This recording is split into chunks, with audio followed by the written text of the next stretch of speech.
The 1954 Plymouth Savoy, I didn't even know they existed. This was found in the field with trees growing through it before they broke ground for the Savoy Automobile Museum, and that's where it got its name from. Welcome to the Lokar Car Show. I'm Sam Adavi, coming to you from the Savoy Automobile Museum.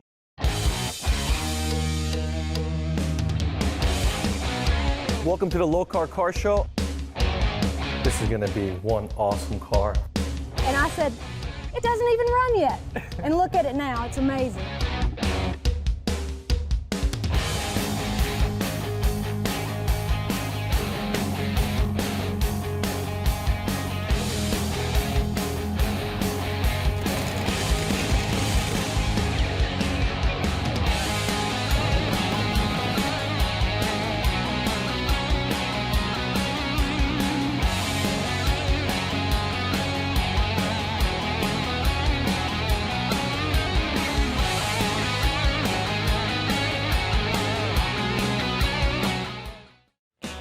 You can come unlimited amounts of time, you get discounts, there's benefits, you can enjoy the museum with all the different exhibitions that we rotate in and out. And the best part is, it's kind of like where we're located even.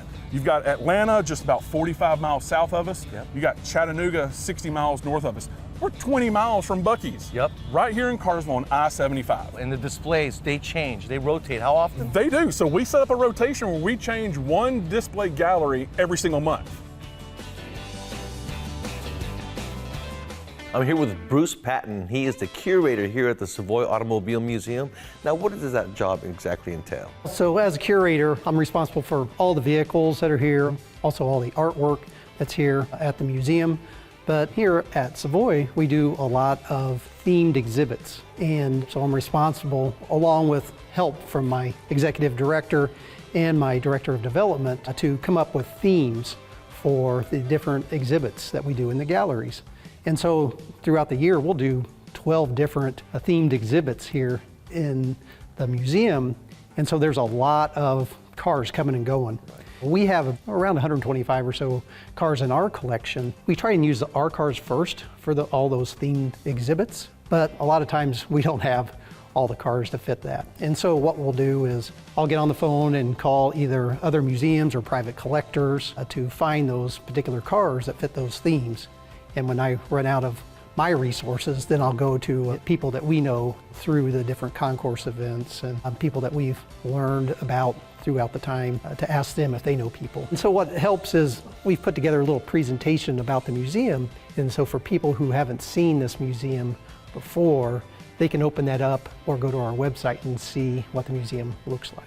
A little stress involved, but it sounds like a very fun job. Oh yeah, it's very stressful as far as timing.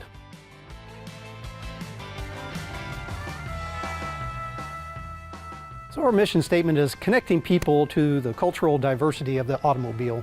And so what that means to us is that we want to show diversity of the different types of automobiles. So we don't want to focus on one particular brand, like Ford or GM or Corvettes or Shelbys, that kind of thing.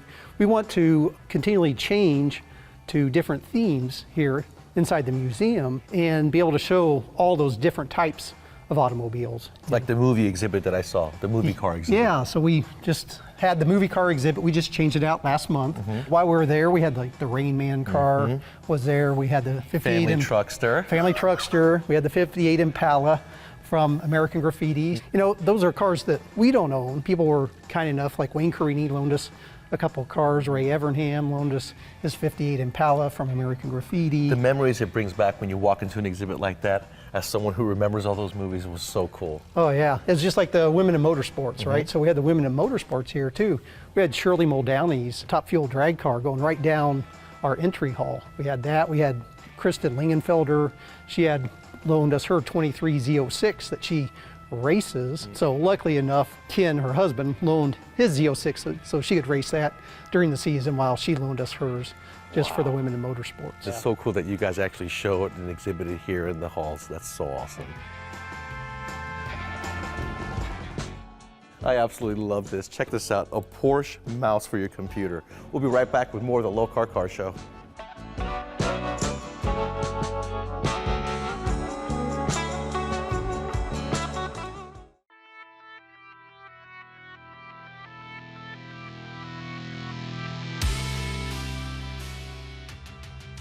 Let's talk about pedals. So this is one of our direct fit pedals. It's got the Resto Mod pedal on it. Very classy looking. It's got a kind of modern, classic look, and this is a direct fit. So it's direct fit for your application like Chevelles, Camaros. We do some Mopars and some Fords. Speaking of some direct fit stuff, brand new, we do our drive-by-wire direct fit. And like I said, that's going to be for Chevelles, I think, first coming out. And we do some C10 stuff, so you truck guys will really like that. And like I said, it's going to be drive-by-wire. So on our drive-by-wire module, all made in U.S., this control module that's on it, I think 1 million cycles is what it's been tested to. So the pedal is splined on it, infinite adjustability, really good pedal feel on the spring. Like I said, we do the Resto Mod pedal horizontal and vertical on the pad. We do the brake pad and the e-brake pad as well. Check us out at lokar.com for the latest stuff.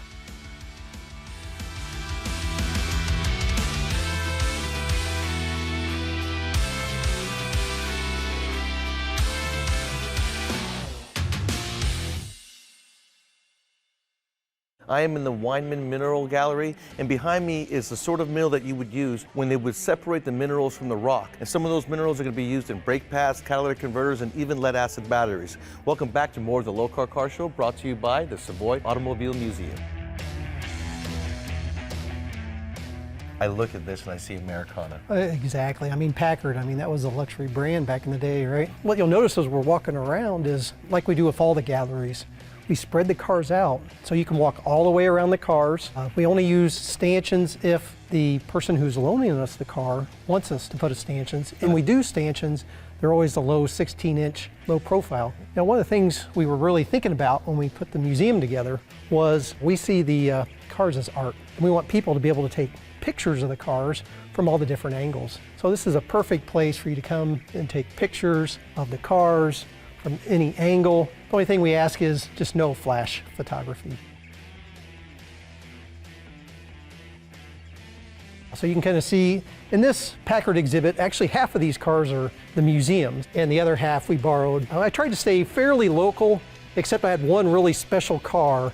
When we were doing what was called the NAM, which is the National Association of Automobile Museums, we did the conference here at the Savoy Museum, so all the museums from the U.S. came here. Really? Yeah, and we did a conference, it was 3 or 4 days, and I was talking to one of the curators at one of the museums.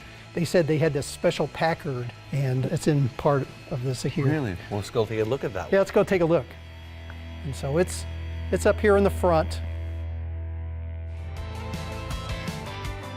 So this is that special Packard. It is. It's a 1930 Packard 740 Roadster. What's special about this is Margaret Dunning owned this car. She actually drove this car until she was 101. And so she's been driving it for, I don't remember how many years when she got it, but she actually did all the maintenance on the car herself. Wow. And so she had it there in the suburbs of Detroit. I thought this was really special. Up until 101. Until she was 101. Is this she a recent story? It's fairly recent. She took this out to Pebble Beach, and she won an award out at Pebble Beach out there. I heard about her recently. Yeah. Because I was coming across something and the story came up and it was talking about her being 101 and still driving. Because I have a grandpa who's turning 100 this September, but he didn't get his license, but she was still driving. So I thought to myself, and it stuck. So this is her. Exactly. That is exactly. so cool. And that's her right there on the picture. And unfortunately, she passed away at 104, but she was driving this car until she was 101. And then doing she the ended maintenance. and doing the maintenance. Man, that's special. Yeah, she ended up donating it to the Classic Car Club of America, a museum there in Hickory Corners. And so they were kind enough to loan us this car. So. Wow, 6.3 liter, 385 cubic inch, 106 horsepower at 3,200 RPM, all that weight. Could you imagine being in Detroit, and this all of a sudden comes, That is so cool. and you look over and there's Margaret.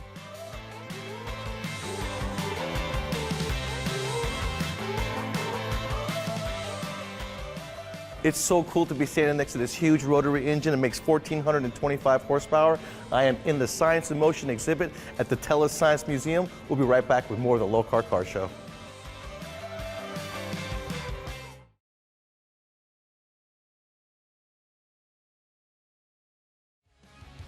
I'm with my boy here at the Carolina James Millard Presidential Gallery at the Booth Western Art Museum. Welcome back to the Lokar Car Show, brought to you by Car Capsule.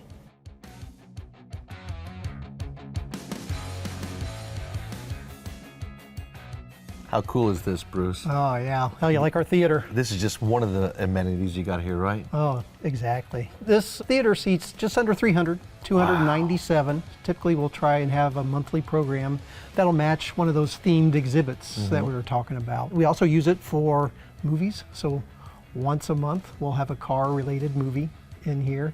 What we do is we'll actually try and bring in a car that might be from the movie or a reproduction of a car from the movie, and we'll stick it in here so it looks like it's kind of looking at the screen so people can see it. The screen itself, it's built on a curve. It's 256 monitors all put together to create one seamless monitor.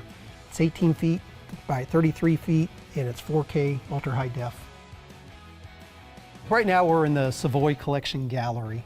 And so these are cars that are specifically just from our collection, but we won't rotate them as much as we do the other ones. These are cars that we find that are very unique. Unique, special. yeah, thank you. That's exactly what I was looking for. And so we'll keep some of these cars, you know, like the Mark II, which I know you enjoy, the Cord, our Lincoln Zephyr over there. Those will stay here, and we'll move some of the other cars. But there's some cars that people just want to come back and see. Now, these are owned by the Savoy, these cars. Exactly. So like I told you before, we have about 125 or so in our particular collection. So that is so cool. So that's what this particular gallery is set up for.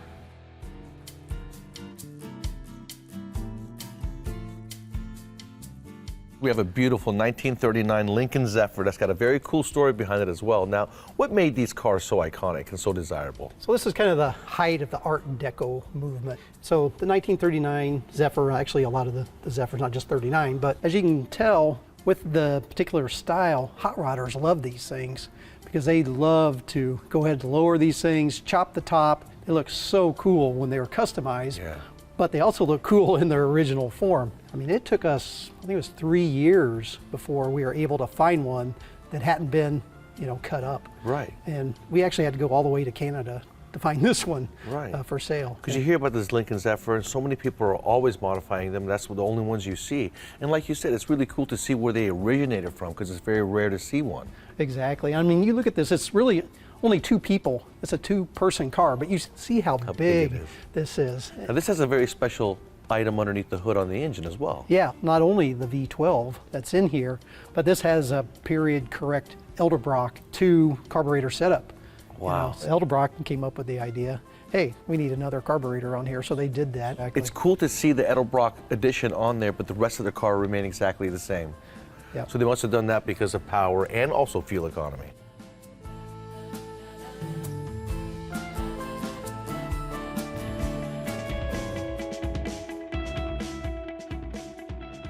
Every time I come across this car, I just can't help to stop to look at it. It's a beautiful 56 Lincoln Continental. Tell me everything about this car. What makes it so special? The Continental Mark II, I mean, this was built trying to keep up with those really luxury cars. And so they actually developed, you know, the Continental had its own brand. And this was the start of it. So they did this in 56 and 57. These were hand built. You know, they cost close to $10,000 each. The funny thing is, $10,000, they still lost almost $1,000 on each. That's right. You said the executives wrote a check, right? Right. It is crazy. But you look at this, and this is just incredibly beautiful on this. You'd have people like Elvis that would buy these, being kind of those singers from the day. Those are the people that they wanted out and let people see them driving these cars. This one didn't have the V12. What does this one have? So this one has a 368 cubic inch V8. V8, okay. Yeah, in this one. And so the difference you can tell, this one doesn't have the AC, but if you see the ones that have the little hump here, those actually have air conditioning. So this one didn't come with the optional air conditioning. It took us 3 or 4 years to find one that was completely done and was kind of semi-affordable because they're all hand built. If you're going to restore one of these, you're going to spend hundreds of thousands of dollars to try and rebuild one of these.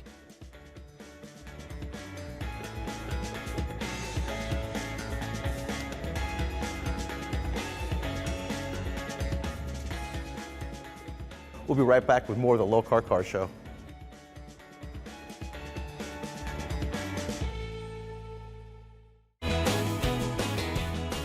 Welcome back to more from the Booth Western Art Museum, brought to you by Car Capsule.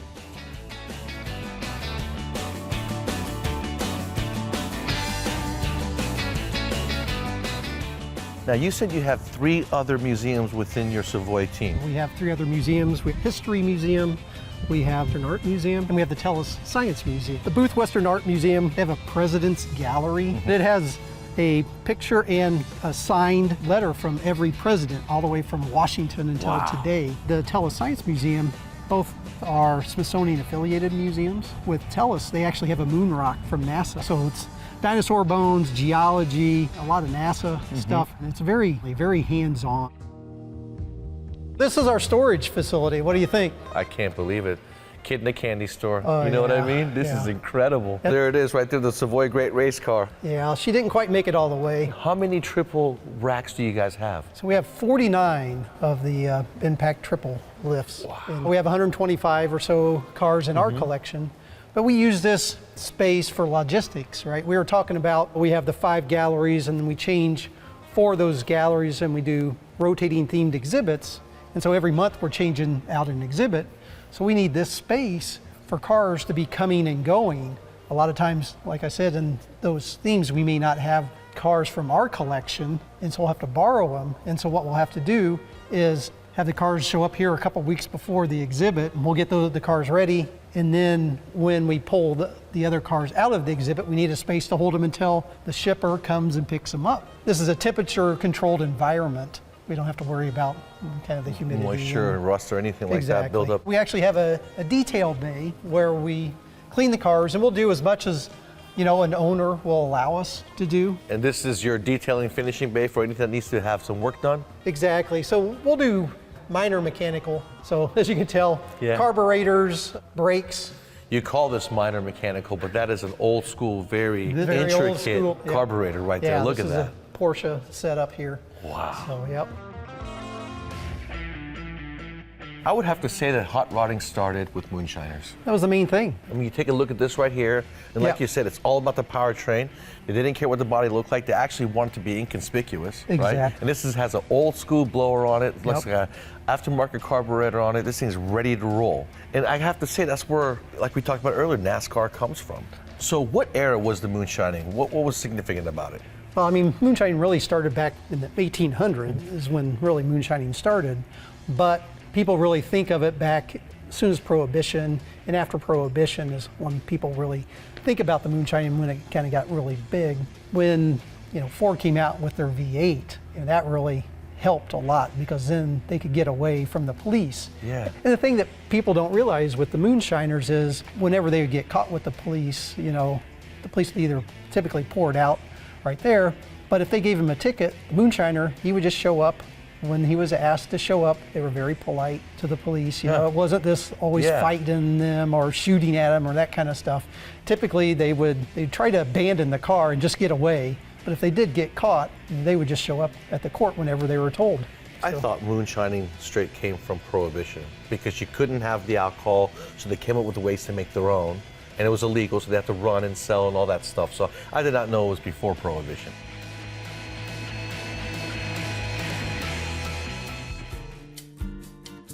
Look at this, and you say this is completely unrestored. This is how you would have seen it when it was doing its runs back in the day. Yeah, so this one is an unrestored 1950 Ford Businessman Coupe. Other than there's a few updates under the engine, which could have been period. Right.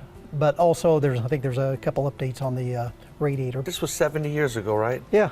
And so you got a Cadillac Tri-Power under here. And when I Exactly. think of Tri-Power, I think of Pontiac. Right. I would have never thought the Cadillac had it back then. Look at that intake manifold. Really, this is what they would do. Yeah. They would go and they might pull the Ford out and put a Cadillac motor in. This is the first one I've seen with the Tri-Power, but I've also seen the dual quad setup on the Cadillac motors, on the 331 cubic inch motors. So I wonder if back in the day when you had the technicians building these cars, if they had to be incognito as well, Or were they just a random guy you go to and everybody knows who to go to when you're doing your thing? Well, a lot of times the drivers themselves were their own mechanic. That way, if they break down or something happens, they go ahead and get right back on it and get back Right. on the road. But the interesting thing is you get the Businessman Coupe because there would be no back seat. Right. And so what you would do is you could load all the shine behind it in boxes, and then they would cover it with maybe some black cloth or whatever. So as you're driving down the road, you wouldn't be able to see. And you can see that they kept it underneath the sill. So it's Exactly. not sticking up into the window. Very smart. Exactly. And that's how they'd run.